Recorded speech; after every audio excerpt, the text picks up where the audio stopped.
Healing Eating Habit by Sophia Bothwell. Available from Lulu Online Publishing and Amazon. Guideline 2. Raising self-acceptance. When we raise our self-acceptance, what in fact we are saying is, I take responsibility for my size, shape, and eating habits. Through self-acceptance, we start to make the shift from blaming our fat, our excess weight, for our problems, to taking responsibility for finding real solutions to those problems. No more we are thinking, if only I was slim, that would not have happened. We realize that slimness in itself does not solve our problems. Being slim in itself does not change our lives. Positive ideas and positive action does. We are owning our fat by accepting it, and remember, we have to own something before we can lose it. This is just as true of excess weight as it is we might lose. Therefore, by increasing our self-acceptance and really feeling a positive sense of owning our excess weight, we are putting ourselves in the position to lose that excess weight once and for all. No longer judging our excess weight, no longer denying its existence, no longer condemning it as repulsive, but rather we begin to see it as it is in a non-judgmental light.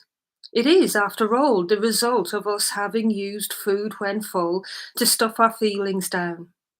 Uncomfortable feelings and the subconscious desire to suppress them caused us to crave food when we were not even physically hungry. Giving in to that craving, we ate. We ate when we were physically full, and that is what caused the excess weight. Excess eating when physically full, causes excess weight. This is the cycle of addiction. Important note, it is not the type of foods we eat, so-called fattening foods, that makes us fat. It is eating when we are already physically full that causes us to gain weight. So, cease the self-criticism and blame. After all, you would not beat up on a recovering alcoholic or drug addict. You would have some respect for the enormity of the task you're undertaking. Be that forgiving and understanding of yourself. Be that accepting of yourself. Food addiction is just as tricky to overcome as any other addiction, and you deserve encouragement, help, understanding, and respect, both from deep within yourself and from others. In general, if we have a problem with weight, eating, and food, we do not know how to experience certain feelings comfortably, so we stuff them down with food. Stuffing feelings down with food is only one way of dealing with them, and by no means the only way. It deals with feelings by suppressing them rather than resolving them. Suppressing our feelings with food is not a great idea, mainly because it causes us to eat regardless of whether we are physically hungry or not, causes us to gain weight, and gives us an eating disorder. Now, as we learn how to break out of those negative eating patterns and find new alternative ways of dealing with our feelings, ways that involve resolving feelings rather than suppressing them, we allow ourselves not only to alter the way we eat, but we also enable ourselves to heal that eating disorder and lose any excess weight that has been gained as a result of those old eating habits. That precious seed. Self-acceptance is like a precious inner seed, which can be nurtured, tended, and allowed to grow, blossom, and bear the fabulous fruits of self-confidence, self-esteem, and self-worth. Contrary to popular belief, self-acceptance does not magically appear when one is slim. This is because it is not an attribute of slimness. It is not some positive trait that we are solely as a result of our becoming slim. It is not something that slim people have and fat people do not have. Self-acceptance is not automatically part and parcel of being a slim person, for there are many slim people without self-acceptance. Self-acceptance is not inexorably linked with being slim. It is not the package deal that the media, diet, and fashion industry constantly bombards us with. Popular myth. Slimness alone guarantees self-acceptance, confidence, and self-assurance. Your self-acceptance is not an outcome of how fat or slim you are now. Self-acceptance develops within us in childhood as a result of good, loving, acceptance-filled parenting. If you have low self-acceptance, it can be attributed to how you were treated as a child and the conclusions you made about that treatment. Lack of parental approval, lack of emotional support, physical, sexual, or psychological abuse are some of the contributing factors towards low self-acceptance that a child could carry into adulthood. High self-acceptance is even more than a frame of mind. It is a state of awareness. It is a conscious and subconscious belief system that can only be attained by doing emotional work on yourself through affirmation, therapy, self-help books, and the like. It does indeed need to be consciously cultivated. If you do not accept yourself now at the higher size, at that larger weight, it is a sure sign of a belief system containing thoughts of a self-critical nature, the opposite of self-acceptance. If you had a negative, critically, emotionally distant, or otherwise abusive parent, it is no surprise that your subconscious thoughts and belief systems would be of low self-acceptance, or that you turn to food when full to alleviate the painful feelings associated with a dysfunctional upbringing. By belief system, I mean thoughts and opinions that you believe to be true. If we have low self-acceptance when fat, we will not be able to accept ourselves at a smaller size either, unless we do the emotional work required to change our negative thoughts and belief systems into self-accepting ones. Your point of power is in the ever-present now. You can raise your self-acceptance now, regardless of the past and regardless of your present size. It is worth all the effort allowing that inner seed of self-acceptance to be actively nurtured and encouraged to grow. Believe me, if you have low self-acceptance at your larger size, when you get slim, your self-acceptance will stay at the exact same critically low level until you do something to raise it. You may still think your self-acceptance depends on your weight, and that once you get slim, you will automatically be more self-accepting of yourself. The truth is, however, with low self-acceptance, no matter how slim you are, you can always find something to criticize. So, with the resolve to do the emotional work to raise self-acceptance, the tools that are mentioned later are the means by which we can do just that. Practiced on a daily basis, self-acceptance can reach new heights. By accepting ourselves, our size and shape, we are not only becoming more responsible. Self-acceptance encourages a greater self-awareness and a knowing of how all is connected. Our feelings and how we deal with them is connected to how we eat, and how we eat affects our weight. Our unresolved emotional issues and feelings and the need to suppress or avoid them causes us to crave food when we are in fact physically full. Giving in to this craving by eating when full not only suppresses our feelings but also saps our energy and causes weight gain. Heightened awareness of ourselves and our eating patterns acknowledges that the excess weight got there by completely overriding the sensations of being physically hungry and, more specifically, being physically full until they were meaningless strangers rather than loving guides.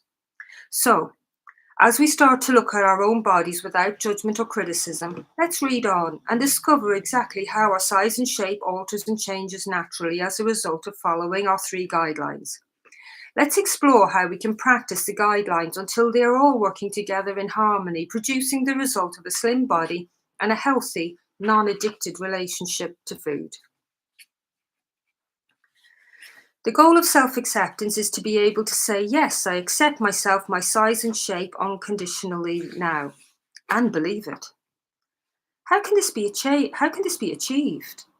The simple way is to get into the habit of writing out affirmations and repeating them silently in your mind for at least 5 minutes a day, every day.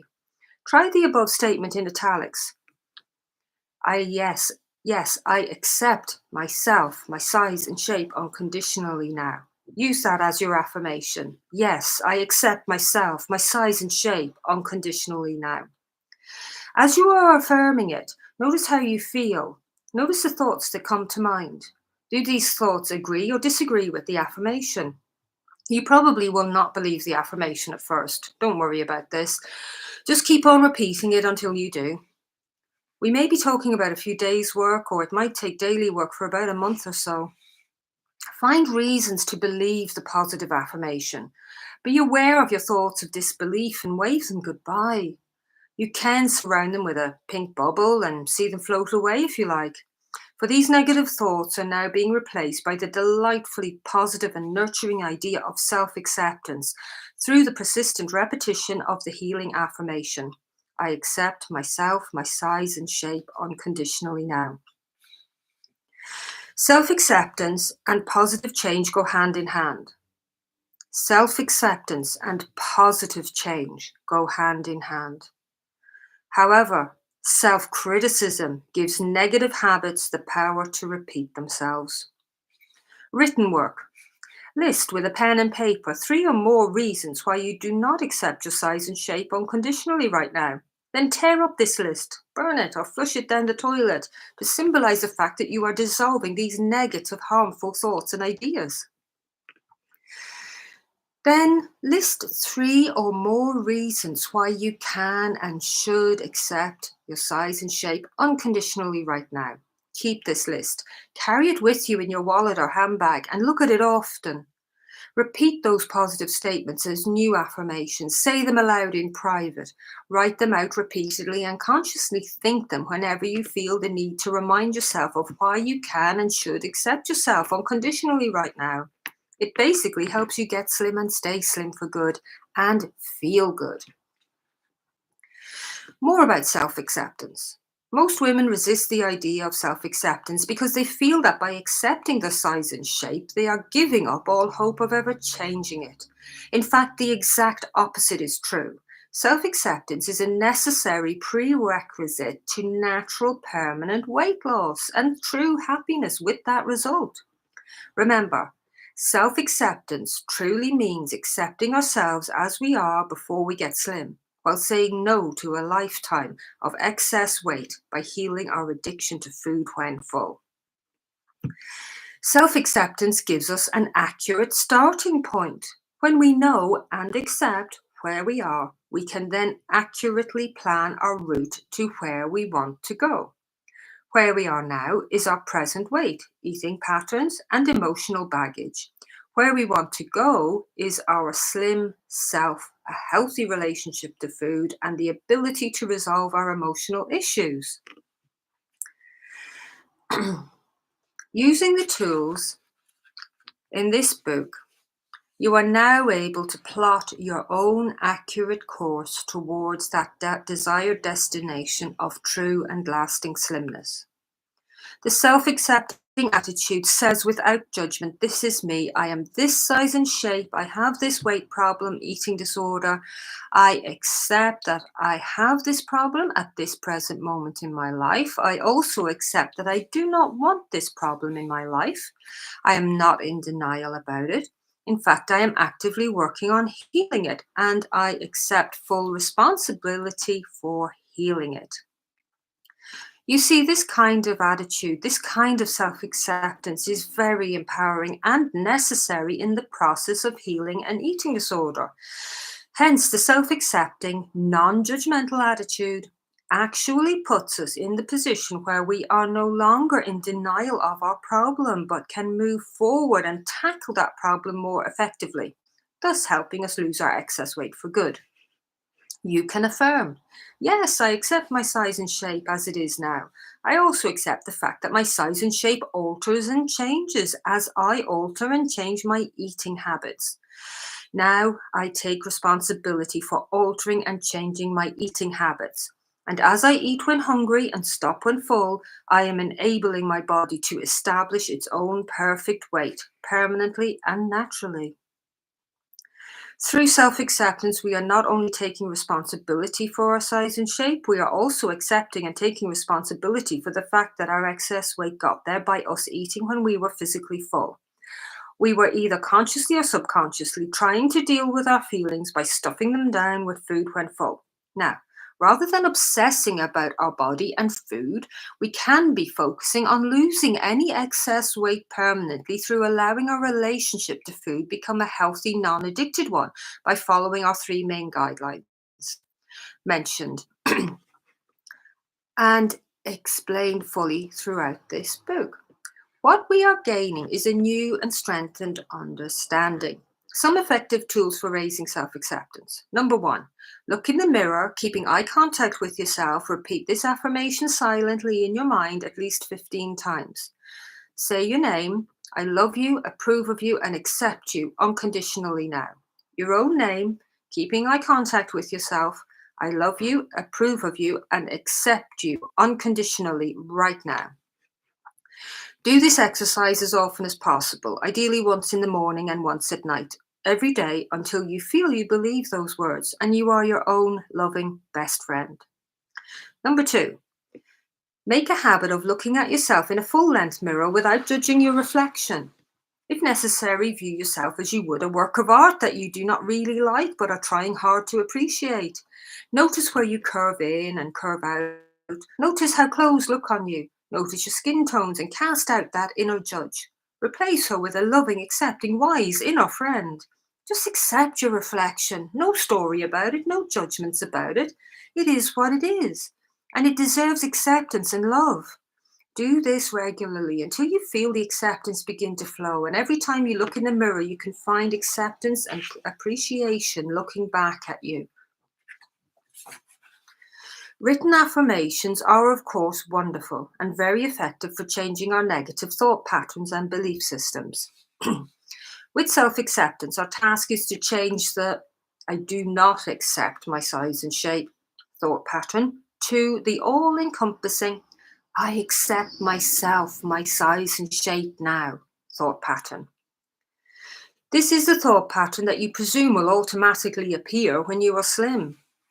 And I say, if you work at raising your self acceptance to this high level now, then you will have the opportunity to take it with you when you get slim. In fact, it will automatically do so.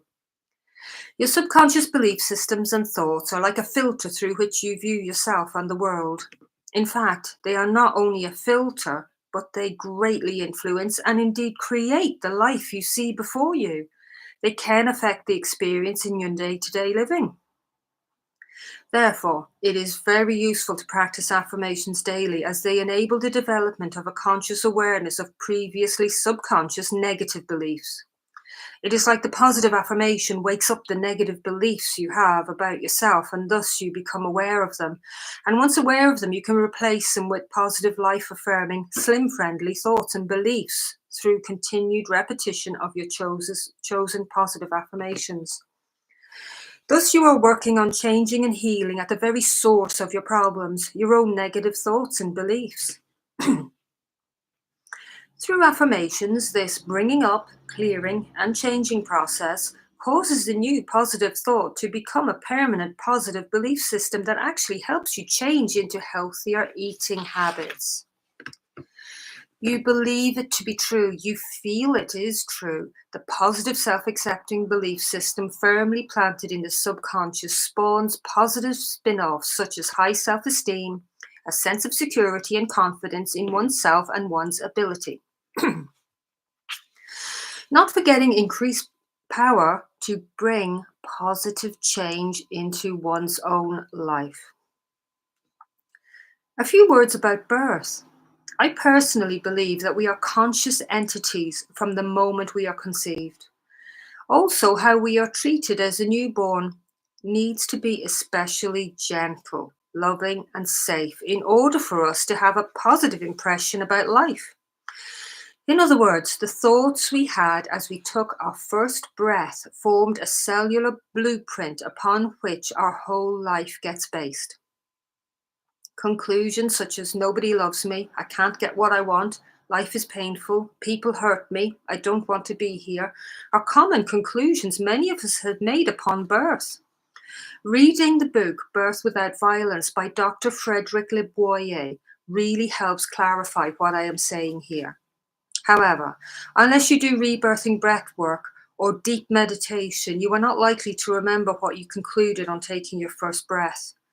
And although it can be helpful, if you are not drawn to do that, then it is not necessary, because often as you are repeating a positive affirmation, you may realize other more recent sources of where your negative thoughts came from. A scolding parent or teacher perhaps, a sibling or a bully at school. It is good to just notice any unhappy memories and know that they have no power over you now, as you are discharging the energy of them through simply being aware of them and feeling the feelings associated with them. Feelings are like clouds in the sky, they pass. We no longer have to suppress them. We need just to feel and heal, and that comes through awareness. Just as negative thoughts can be turned into their positive opposites, negative memories can be reworked. After you remember a painful incident from your past, take a moment to relive it, uncomfortable though it may be. Recall those present, what was said and done. Shed tears of sadness if it comes up. Beat pillows if anger arises. Affirm when you feel ready. This is finished. This is over. I declare it, and any negative effects of this erased through the power of fill in whatever you consider a power divine. Now visualize what you would have liked to have happened instead. This is reworking an old memory.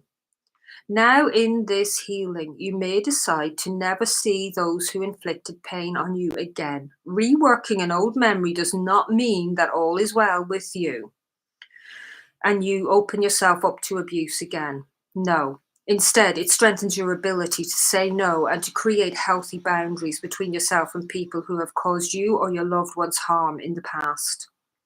If they are not really already out of your life, then maybe it is time to protect yourself from them by never seeing them again, be it a family member, a friend, co-worker, or boss.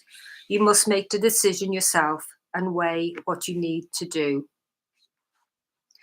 Example of a negative belief. You may find yourself at work, frustrated because you are finding it impossible to meet a certain deadline. You find the thought, I am not good enough, flash across your mind. Say a mental no to this thought and consciously change it to, I am good enough, I am good enough, I am good enough. At such times, it is doubly reinforcing to remind yourself of your accomplishments and successes of the past, no matter how small.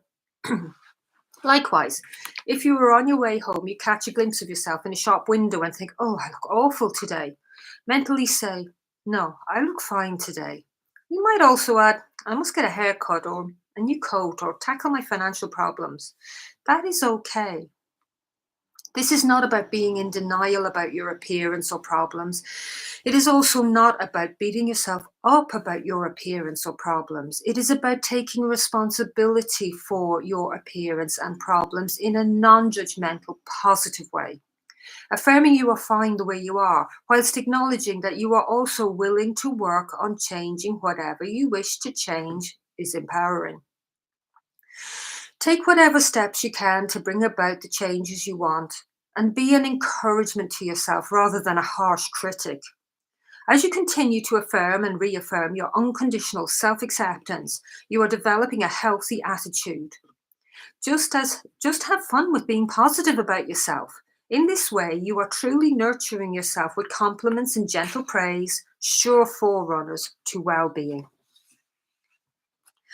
Believing and feeling that we do completely accept our size and shape is such an essential part of losing weight this way that it is one of our major keys.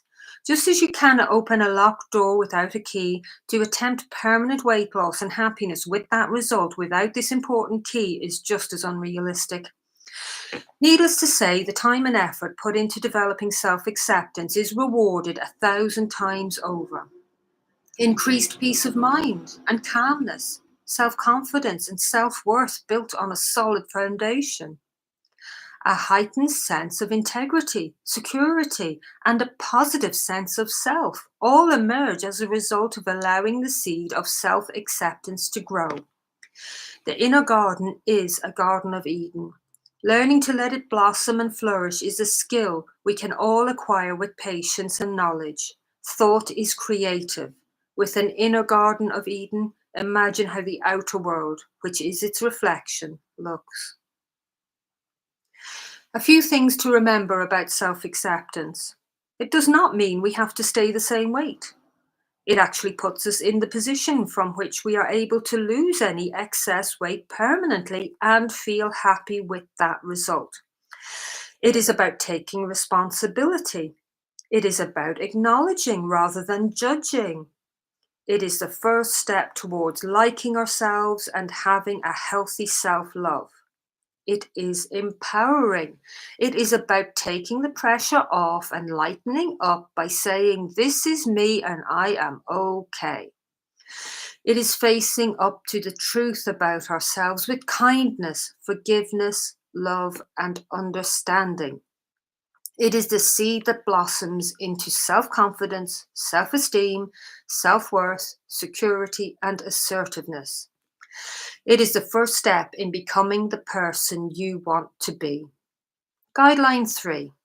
Pinpointing and resolving emotional issues rather than suppressing them. This is relatively easy when you remember to ask yourself, what feeling is this? And given the fact I feel this way, what would I like to do now? The answers are all within you.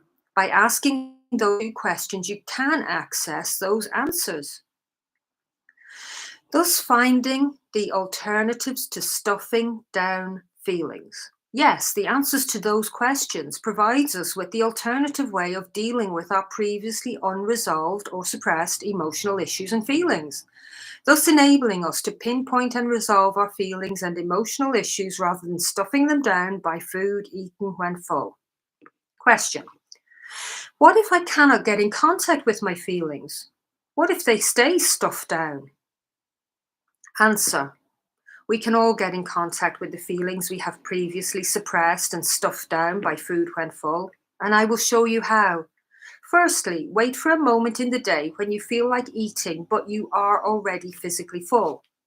Secondly, say to yourself, I know I'm physically full. Now, what feeling or emotion is this? What words can best describe the way I feel emotionally?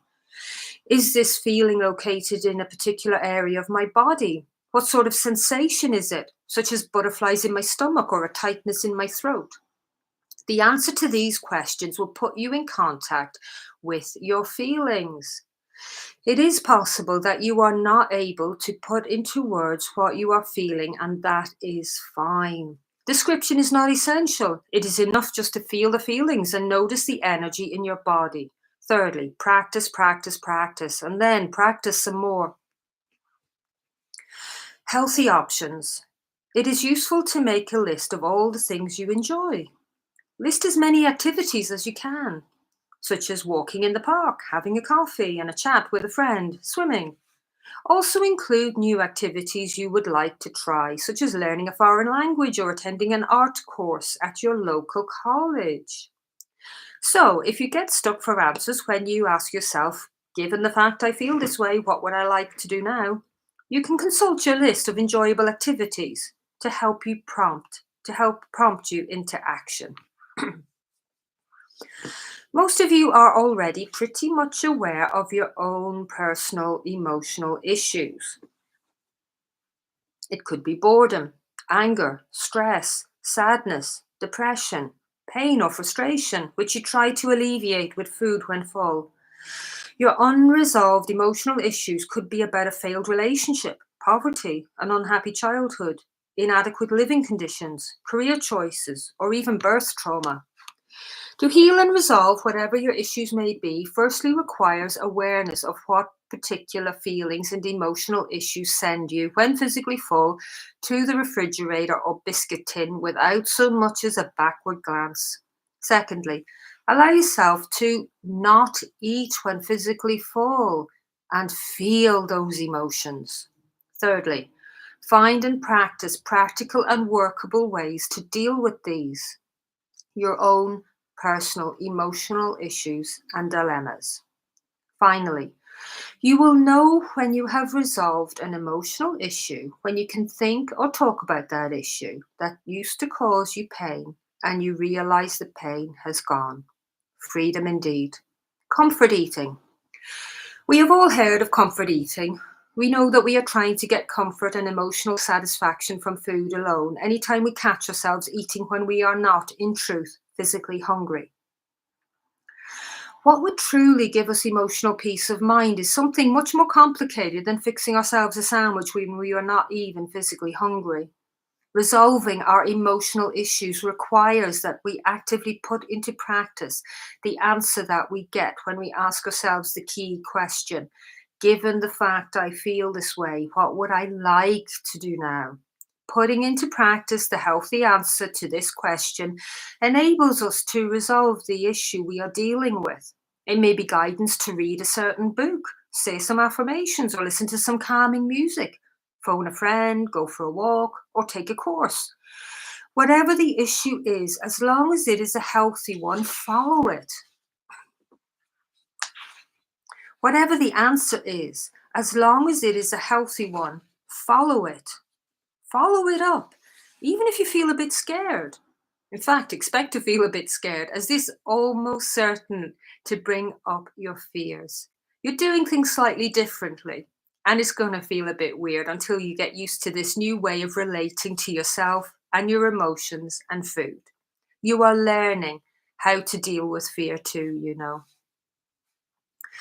Food pleasure, not suppression pressure. Food. What is in fact the source of nutritional sustenance can also be the source of very pleasurable sensations in terms of taste and the ease of healthy digestion. It is a satisfying, nurturing experience to eat when one is physically hungry and to satisfy that hunger by eating what one truly fancies at that moment in time and stopping when physically full.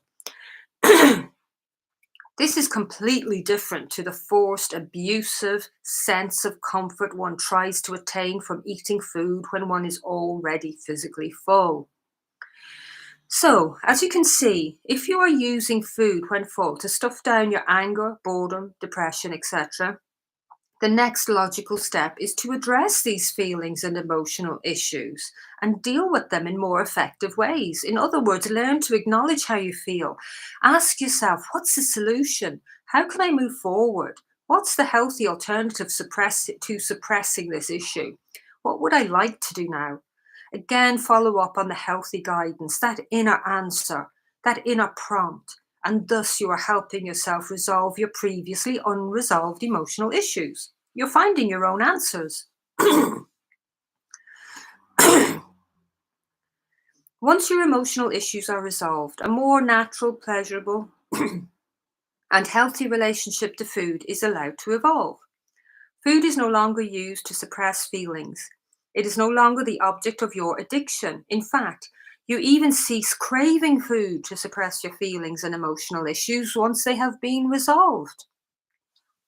Loving food does not mean we have to be overweight. Being slim does not mean we have to deny ourselves our favorite foods. When we overcome compulsive eating, food really does become a pleasure.